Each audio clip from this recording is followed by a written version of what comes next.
Loss of these lives matter. My wife and I, Camilla, we spent most of last week on the ground with the families in Uvalde, Texas. We shared stories, tears, and memories. The common thread, independent of the anger and the confusion and the sadness, it was the same. How can these families continue to honor these deaths by keeping the dreams of these children and teachers alive? Again, how can the loss of these lives matter? So while we honor and acknowledge the victims, we need to recognize that this time it seems that something is different. There is a sense that perhaps there's a viable path forward. Responsible parties in this debate seem to at least be committed to sitting down and having a real conversation about a new and improved path forward. A path that can bring us closer together and make us safer as a country. A path that can actually get something done this time. Camilla and I came here to share my stories from my hometown of Uvalde. Came here to take meetings with elected officials on both sides of the aisle. We came here to speak to them, to speak with them, and to urge them to speak with each other. To remind and inspire them that the American people will continue to drive forward the mission of keeping our children safe, because it's more than our right to do so. It's our responsibility to do so. I'm here today in the hopes of applying what energy, reason, and passion that I have into trying to turn this moment into a reality. Because as I said, this moment is different. We are in a window of opportunity right now that we have not been in before. A window where it seems like real change can happen. Uvalde, Texas is where I was born. I swear my mom taught kindergarten less than a mile from Robb Elementary. Uvalde is where I learned to master a Daisy BB gun. That took 2 years before I graduated to a .410 shotgun. Uvalde is where I was taught to revere the power and the capability of the tool that we call a gun. Uvalde is where I learned responsible gun ownership. Now, Uvalde called me on May 24th when I learned the news of this devastating tragedy. I had been out of cellular range, working in the studio all day when I emerged, and messages about a mass shooting in the town I was born in began flooding my inbox. In a bit of shock, I drove home, hugged my children a bit tighter and longer than the night before, and then the reality of what had happened that day in the town I was born in set in. So the next morning, Camilla, myself, the kids, we loaded up the truck and we drove to Uvalde. When we arrived a few hours later, I got to tell you, even from the inside of our vehicle, you could feel the shock in the town. You could feel the pain, the denial, the disillusion, anger, blame, sadness, loss of lives, dreams halted. We saw ministries, we saw first responders, counselors, cooks, families trying to grieve without it being on the front page news. We met with the local funeral director and countless morticians who hadn't slept since the massacre the day before, because they've been working 24/7 trying to handle so many bodies at once, so many little innocent bodies who had their entire lives still yet to live. And that is there that we met two of the grieving parents, Ryan and Jessica Ramirez. Their 10-year-old daughter, Alethea. She was one of the 19 children that were killed the day before. Now, Alethea, her dream was to go to art school in Paris and one day share her art with the world. Ryan and Jessica were eager to share Alethea's art with us and said if we could share it, that somehow, maybe that would make Alethea smile in heaven. They told us that showing someone else Alethea's art would in some way keep her alive. Now, this particular drawing is a self-portrait, all right, of Alethea drawing with her friend in heaven looking down on her, drawing the very same picture. Her mother said of this drawing, she said, you know, we never really talked to her about heaven before, but somehow she knew. Letha was 10 years old. Her father, Ryan, this man was steady. He was uncommonly together and calm. When a frazzled friend of his came up and said, how are you so calm? I'd be going crazy. Ryan told him, he said, no, you wouldn't. No, you wouldn't. You'd be strong for your wife and kids, because if they see you go crazy, that will not help them. Just a week prior, Ryan got a full-time line job, stringing power lines from pole to pole. And every day since landing that well-paying full-time job, he reminded his daughter, Alethea, he said, girl, Daddy gonna spoil you now. Told her every single night. He said, Daddy's gonna take you to SeaWorld one day.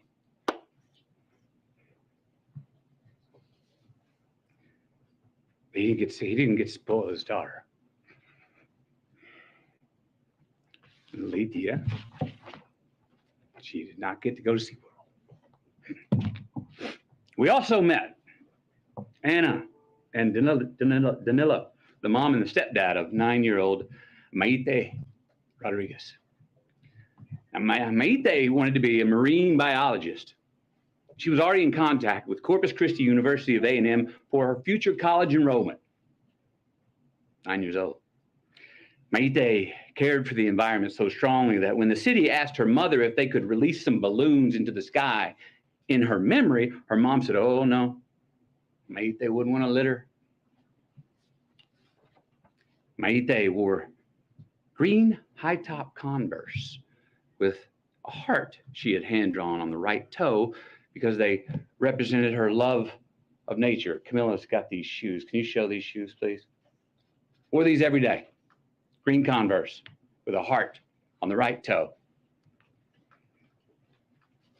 These are the same green Converse on her feet that turned out to be the only clear evidence that could identify her after the shooting. How about that? Maite wrote a letter. Her mom said if Maite's letter could help someone accomplish her dream, that then her death would have an impact, and it would mean her dying had a point and wasn't pointless, that it would make the loss of her life matter. The letter reads, marine biologist, I want to pass school to get to my dream college. My dream college is in Corpus Christi by the ocean. I need to live next to the ocean because I want to be a marine biologist. Marine biologists study animals and the water. Most of the time I will be in a lab. Sometimes I will be on TV.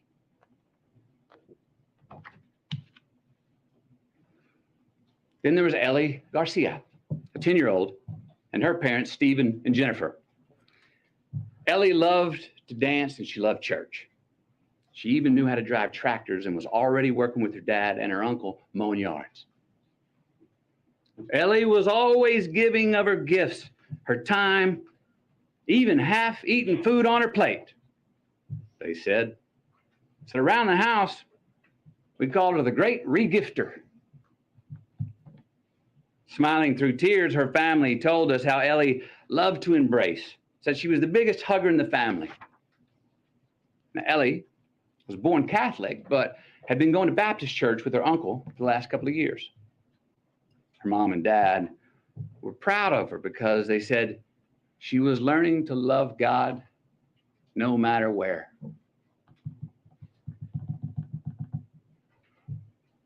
The week prior to her passing, she'd been preparing to read a verse from the Bible for the next Wednesday night's church service.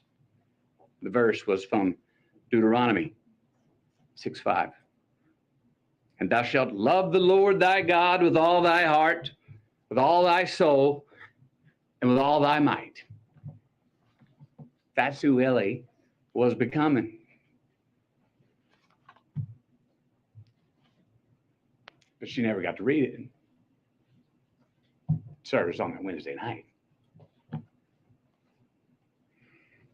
Then there was a fairy tale love story of a teacher named Irma and her husband Joe. What a great family this was. This was an amazing family. Camilla and I, we sat with about 20 of their family members in their living room, along with their 4 kids. Kids were 23, 19, 15, and 13. They shared all these stories about how Irma and Joe served the community and would host all these parties, and how Irma and Joe were planning on getting a food truck together when they soon retired. They were humble, hard-working people. Irma was a teacher who her family said went above and beyond and just couldn't say no to any kind of teaching. Joe had been commuting to and from work 70 miles away in Del Rio for years. Together, they were the glue of the family. Both worked overtime to support their 4 kids. Irma even worked every summer when school was out. The money she had made 2 summers ago paid to paint the front of the house. The money she made last summer paid to paint the sides of the house. This summer's work was going to pay to paint the back of the house. Because Irma was one of the teachers who was gunned down in the classroom. Joe, her husband, literally died of heartache the very next day when he had a heart attack. They never got to paint the back of their house. They never got to retire. And they never got to get that food truck together. We also met a cosmetologist. All right, she was well-versed in mortuary makeup. That's the task of making the victims appear as peaceful and natural as possible for their open casket viewings. These bodies were very different. They needed much more than makeup to be presentable. They needed extensive restoration. Why? Due to the exceptionally large exit wounds of an AR-15 rifle. Most of the body so mutilated that only DNA test or green Converse could identify them. Many children were left not only dead, but hollow. So yes, counselors are going to be needed in Uvalde for a long time. Counselors are needed in all these places where these mass shooters have been for a long time. I was told by many that it takes a good year before people even understand what to do next. And even then, when they become secure enough to take the first step forward, a lifetime is not going to heal those wounds. But again, you know what every one of these parents wanted, what they asked us for? What every parent separately expressed in their own way to Camilla and me, that they want their children's dreams to live on.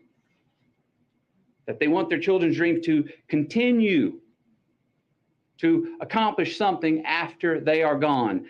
They want to make their loss of life matter. Look, we heard from so many people, right? Families of the deceased, mothers, fathers, sisters, brothers, Texas Rangers, hunters, Border Patrol, and responsible gun owners who won't give up their Second Amendment right to bear arms. And you know what they all said? We want secure and safe schools, and we want gun laws that won't make it so easy for the bad guys to get these damn guns. So, we know it's on the table. We need to invest in mental health care. We need safer schools. We need to restrain sensationalized media coverage. We need to restore our family values. We need to restore our American values. And we need responsible gun ownership. Responsible gun ownership. We need background checks. We need to raise the minimum age to purchase an AR-15 rifle to 21. We need a waiting period for those rifles. We need red flag laws and consequences for those who abuse them. These are reasonable, practical, tactical regulations to our nation, states, communities, schools, and homes. Responsible gun owners are fed up with the Second Amendment being abused and hijacked by some deranged individuals. These regulations are not a step back.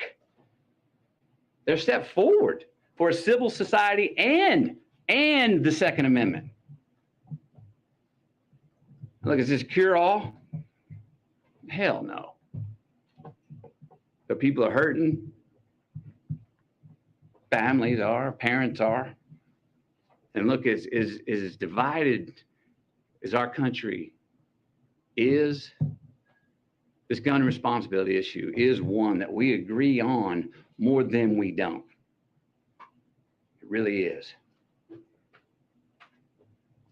Look, this should be a nonpartisan issue. This should not be a partisan issue. There is not a Democratic or Republican value in one single act of these shooters. It's not. But people in power have failed to act. So we're asking you, and I'm asking you, will you please ask yourselves, can both sides rise above? Can both sides see beyond the political problem at hand and admit that we have a life preservation problem on our hands? So we got a chance right now to reach for and to grasp a higher ground above our political affiliations. A chance to make a choice that does more than protect your party. A chance to make a choice that protects our country now and for the next generation. We got to take a sober, humble, and honest look in the mirror and rebrand ourselves based on what we truly value. What we truly value. We got to get some real courage and honor our immortal obligations instead of our party affiliations. Enough with the counterpunching. Enough of the invalidation of the other side. Let's come to the common table that represents the American people. Find a middle ground, the place where most of us Americans live anyway, especially on this issue. Because I promise you, America, you and me, we are not as divided as we were being told we are. No. How about we get inspired? Give ourselves just cause to revere our future again. Maybe set an example for our children. Give us reason to tell them, hey, listen and watch these men and women. These are great American leaders right here. Hope you grow up to be like them. And let's admit it. We can't truly be leaders if we're only living for re-election. Let's be knowledgeable and wise and act on what we truly believe. Again, we got to look in the mirror, lead with humility, and acknowledge the values that are inherent to, but also above politics. We got to make choices, make stands, embrace new ideas, and preserve the traditions that can create true progress for the next generation. With real leadership, let's start giving us, all of us with real leadership, let's start giving all of us good reason to believe that the American dream is not an illusion. So where do we start? We start by making the right choices on the issue that is in front of us today. We start by making laws that save innocent lives and don't infringe on our Second Amendment rights. We start right now by voting to pass policies that can keep us from having as many Columbine, Sandy Hooks, Parklands, Las Vegas, Buffaloes, and Uvaldes from here on. We start by giving Alethea a chance to be spoiled by her dad. We start by giving Mayte a chance to become a marine biologist. Start by giving Ellie a chance to read her Bible verse at the Wednesday night service. We start by giving Irma and Joe a chance to finish painting their house. Maybe retire, get that food truck. We start by giving McKenna, Layla, Miranda, Nevaeh, Jose, Javier, Tess, Rogelio, Eliana, Annabelle, Jackie, Azuya, JC, Jayla, Ava, Amory, and Lexi. We start by giving all of them our promise that their dreams are not going to be forgotten. We start by making the loss of these lives matter.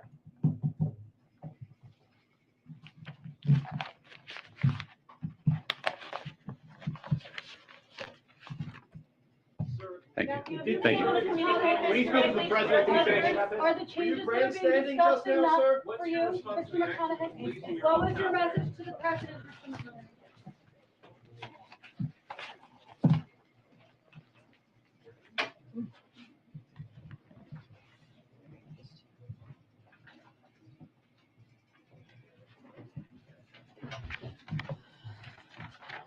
Okay. I know that the president has an event right after this. I think it's running a few minutes behind. So we'll do the briefing until we have to move to the event. I have a couple of things at the top, and then we'll open it up. As I just mentioned, soon the president will sign into law 9 bipartisan bills that support veterans, and he will be joined by members of Congress from both parties, veteran advocates, and veterans who will benefit from these laws. President Biden ran on the promise to unite the country, which is why supporting veterans is a key part of his unity agenda announced at the State of the Union. Supporting our country's veterans is an issue that all Americans can agree on.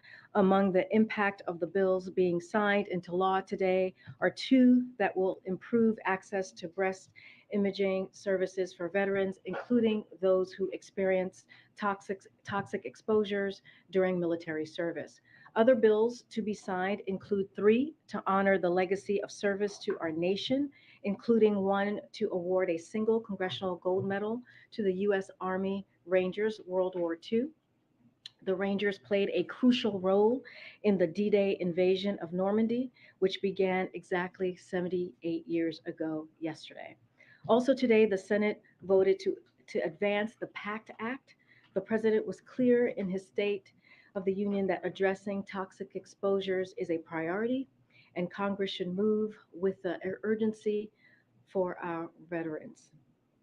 Today, Congress took a major step forward. President Biden looks forward to final passage of this legislation so that he can sign it into law and continue to uphold our sacred obligation to support those who have served our nation, their families, caregivers, and survivors. Today, the administration announced new investments from the American Rescue Plan to help provide every American with access to affordable, high-speed internet. These investments will bring down costs for families and small businesses, particularly in rural and remote areas, and ensure affordability.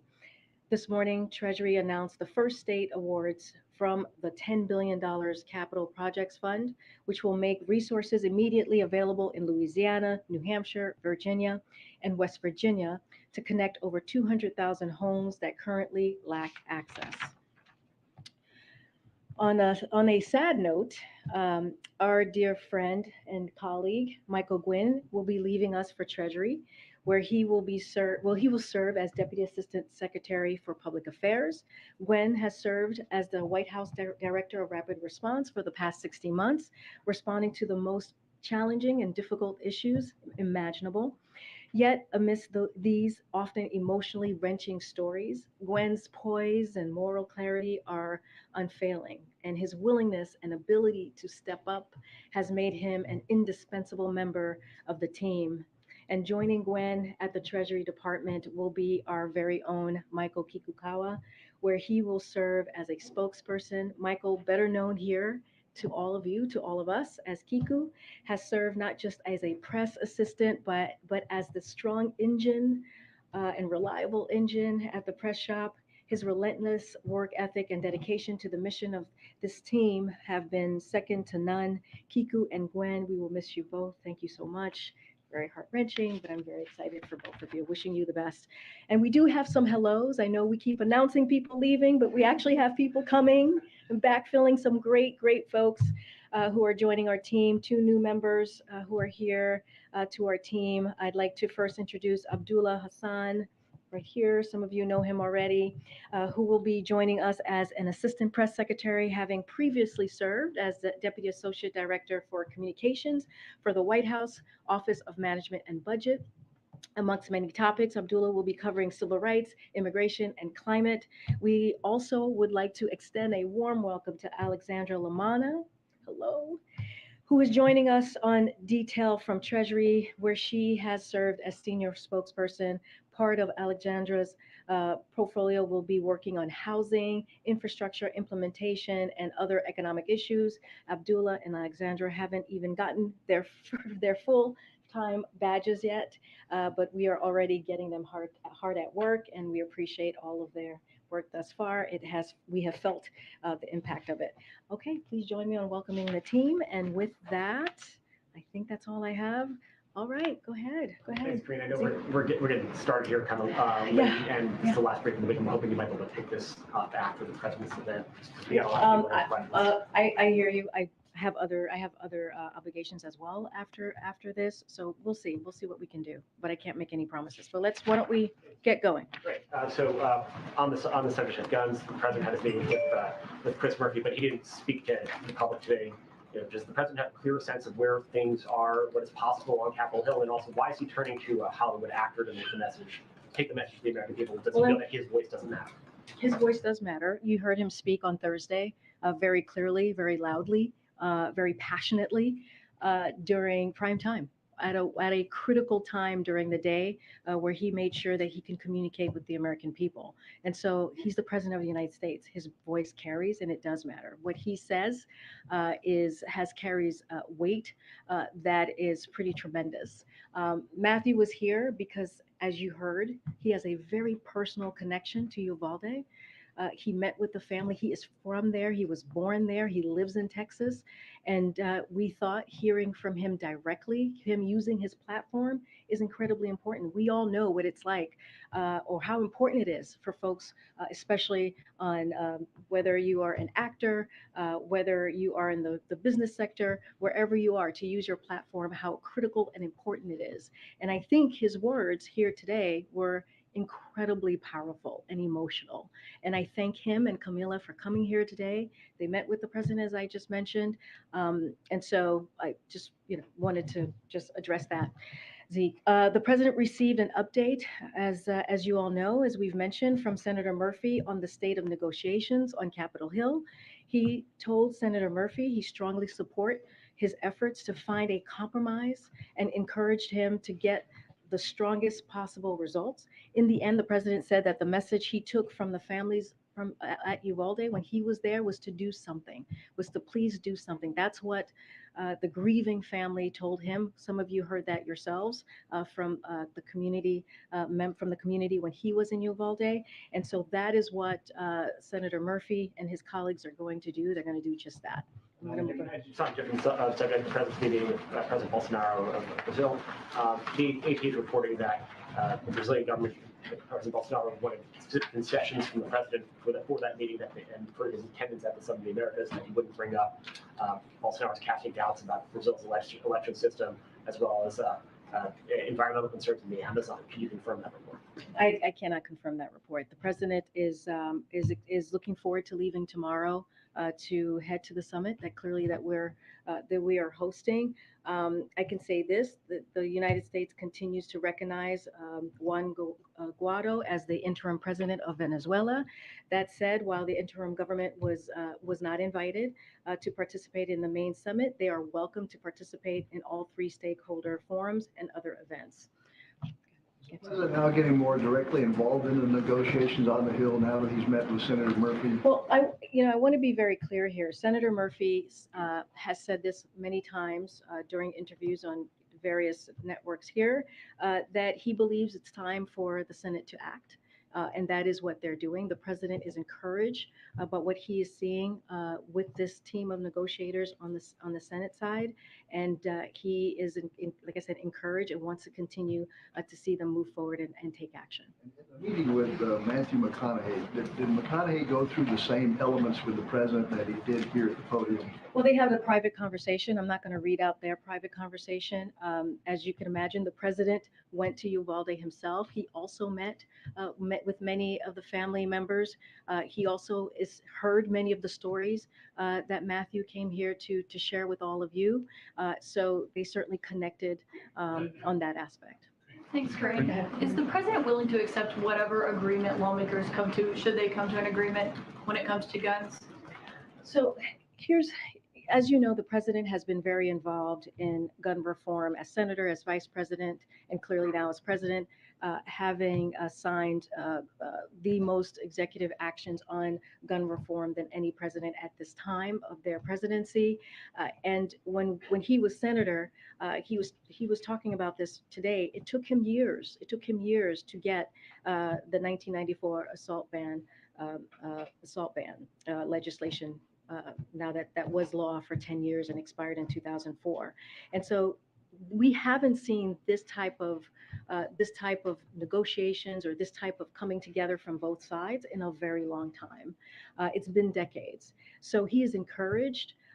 He is optimistic about what he's seeing, about what he is hearing, the update that he received. And so we're going to see how those negotiations go. And any step, he believes any step is a step forward. He's going to continue to call for all of the things that you heard him lay out when it comes to what he sees as a comprehensive gun reform on Thursday. But he also believes that any step forward is important. Clearly, we're not going to negotiate from here, and we're going to leave the specifics to the senators. And one other question: does he still seek to make Saudi Arabia a pariah state? Well, I spoke to this yesterday, and I could share some more thoughts on that now. But look, the president was very clear when he was asked about this on.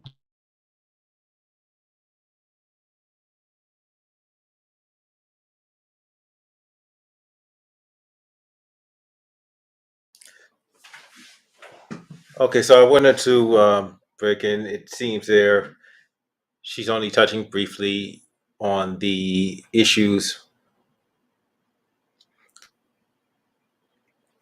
Yeah. Well, I mean, yeah, it's Matthew McConaughey's speech was very emotionally charged, and I say, yeah, I understand people are hurting. People are definitely hurting. People are seeing 19 children, and not like little children. Seeing that happen is a horrible thing, and I get that it really gets to people, and people want a solution. I think that's why it's so important that we make sure that whatever is done is actually a solution. So with that, yeah, I wanted to make sure I shared that his speech, and I'm planning on doing something tomorrow that's going to be. I was planning on doing it today, but it's just been a lot more difficult than I expected it to be. But I'm planning to do something on the gun issue that's really going to. It's going to be a challenge for me. But tomorrow, yeah. So tomorrow I'll be going live with an episode on this gun issue, and like I said, it's going to be something different. It's going to be something that I haven't done, definitely not on the channel. That it's being really, just even prepping for it is something really hard for me. But I'll provide more information. 2 for no. Yeah, DM Cosmic Chaos. It's 2 for me as well. But that's why it's gonna be what I'm gonna do tomorrow is going to be interesting. So that's it for if for those of you that didn't see, you can go back and see Matthew McConaughey's speech. Very emotionally powerful, very emotionally charged, and he is a gun owner. He's a born in Uvalde, a gun owner, and he's calling for certain changes. But we're gonna have more, we're gonna talk more on this gun issue tomorrow. Thanks everyone for checking out the stream, and I'll see you next time.